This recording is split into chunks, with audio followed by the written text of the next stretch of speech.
Entrevistei o Fernandinho Beiramar, entrevistei o Matheus Acostamiro, atirador do shopping. Entrevistei os irmãos Cravinhos. A história dos... Entrevistei os canibais de Garanhuns. Isso que eu ia falar. Essa história é tão bizarra. Deixa eu bizarra. Essa história dos canibais eu tava vendo a sua entrevista. Era uma seita, né? Onde ele manipulava as mulheres. Era... Puxa, você sabe eu esqueci, mas... Eu também não vou lembrar agora. Mas ele manipulava as mulheres, né?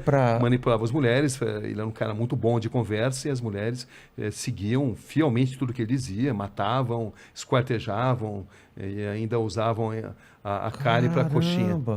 Que absurdo, cara. É um cara muito manipulador, né? Total, eu entrevistei, né? Uma história... Também tá no YouTube, quem quiser. Eu vi esses dias, sabendo que você vinha, que eu fui rever essa... Cara, é impressionante. A mulher falando em Deus, aí mostra, né? Tem uns impressos, né? Com a... Pô, eu tava na minha cabeça o nome da seita. É uma seita de adoração ao diabo, né? Basicamente era isso. O nome não lembro exatamente agora, mas então, na matéria tem. Porque foi localizar todo um livro, ele tinha escrevido um livro. Porque é o seguinte, ele escreveu um livro que se recusaram a publicar. E ele, na verdade, ele escreveu num livro que depois ele iria realizar. Entendi. Essas mortes... elas copiaram algo que ele escreveu nesse livro. Entendi. E o livro era a Bíblia, não, Bíblia seria péssimo, né? Mas seria o manual dessas atrocidades que foram cometidas depois. Quase profecias, né? É. E eu lembro que você deu uma entortada na mulher lá, porque você coloca ela numa situação, e se fizessem isso com a sua mãe, né? Poderia chamar essa pessoa de monstro? Ela fala sim. Então, as pessoas... Você entende as pessoas achando que vocês são monstros. E eu achei isso porque ela não percebeu que ia para esse lado a pergunta depois, né? E aí ela se dá conta, né? Quando você está nessas entrevistas, é uma guerra mental. Né? Você vê que eu não levo, como você também não, né? Eu não levo anotação. Porque você não pode perder o olho no olho.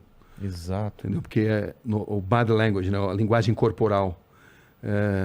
As grandes perguntas, elas nascem de respostas incompletas, aonde você às vezes muda totalmente... Ou de silêncios, né? Silêncio, pausas, você muda totalmente o encaminhamento da entrevista mediante algo que foi contado. Mas para isso você precisa estar muito atento. E você não pode perder, você não pode baixar os olhos, senão você perde o contato com a pessoa. Então, é assim que você consegue extrair, né? Eu lembro, por exemplo, quando entrevistei o Matheus Acostamiro, o atirador do shopping, né? Uma frase dele que me impressionou muito. Aquele do filme, que ele entrou no meio do filme. Isso, que ele assistiu o filme Clube da Luta. E depois... Saiu atirando mesmo. Exatamente, saiu atirando. E ele dizia, o que ficou na sua mente? Ele falou, ficou na minha mente claramente o cheiro de sangue e pipoca. Caramba. Você vê, ele relacionava sangue e pipoca na mente dele. E nunca se arrependeu do que fez. Essa é a verdade. Psicopata não se arrepende. Porque ele pode até falar que se arrepende porque eles são inteligentes, são frios e notam que precisam falar muitas vezes o que as pessoas esperam ouvir. Entendi. Mas psicopatas não têm cura. Caramba. O Vulkslock 22, Olá Inteligência Cabrini, gostaria de saber, existe uma enorme romantização da criminalidade do perfil das pessoas que cometem crime, mas na experiência, qual a sensação e lição que tira de toda essa experiência com eles? Existe algo a ser aprendido com a mente dessas pessoas. Traumas de infância, ou não. Sempre tem um gatilho ou não? Às vezes sim, às vezes não. Não é exatamente automático. Muitos usam isso como algo para justificar o que fizeram, entendeu? Como um trauma da infância, né? Então você precisa penetrar muito nessa mente, e penetrar na mente de um psicopata é tarefa complicada, mas boa parte deles padece do bichinho, do veratismo, da vaidade, e é quando você consegue extrair muita coisa.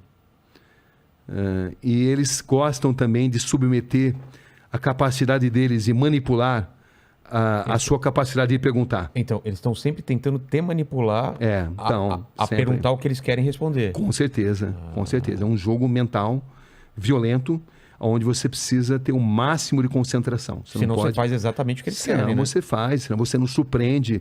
E eu costumo usar muitas vezes a tática de repetir determinadas perguntas em situações diferentes para extrair respostas às vezes diferentes. Entendi. Por um deslize emocional. Até mesmo psicopatas podem ter deslizes emocionais, embora eles tenham tanta dificuldade de se relacionar com emoções. Entendi. Entendeu? Então, é algo que você vai aprendendo, né? Você vai aprendendo e você vai lendo nas pessoas, no olhar das pessoas, nos gestos que elas fazem.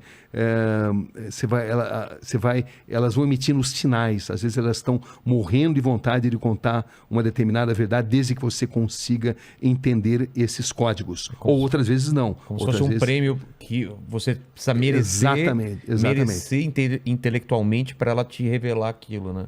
Por isso que eu acredito muito em perguntas curtas e grossas, perguntas grandes demais, dão chance para a pessoa pensar no que vai responder. Entendi. Quando você está falando na sua pergunta, ela já está, vou falar isso, né? Entendi. Entendeu? Não? Então, a pergunta curta e grossa, muitas vezes, de sopetão, é uma grande arma.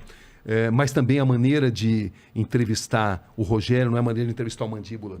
As pessoas têm personalidades diferentes. Às vezes você precisa ser mais suave, às vezes você precisa ser mais incisivo. Isso muda. Como decidir? Experiência. Psicologia, eu sempre tive muito fascínio pela psicologia, mas a psicologia prática, né? Claro que eu me informo, né? Procuro ler os grandes mestres, mas é muito intuitivo também. Tem essa linguagem silenciosa, né? Com certeza. Corpo, microexpressões. O Aleph... desculpa, pode falar. Não, e também tem dia que você capta mais, tem dia que você capta menos, enfim, é uma violenta guerra mental. Em determinadas entrevistas, não todas, né? Tem entrevistas que não. São mais tranquilas. São mais tranquilas, mas em determinados momentos você sente que você está numa guerra mental.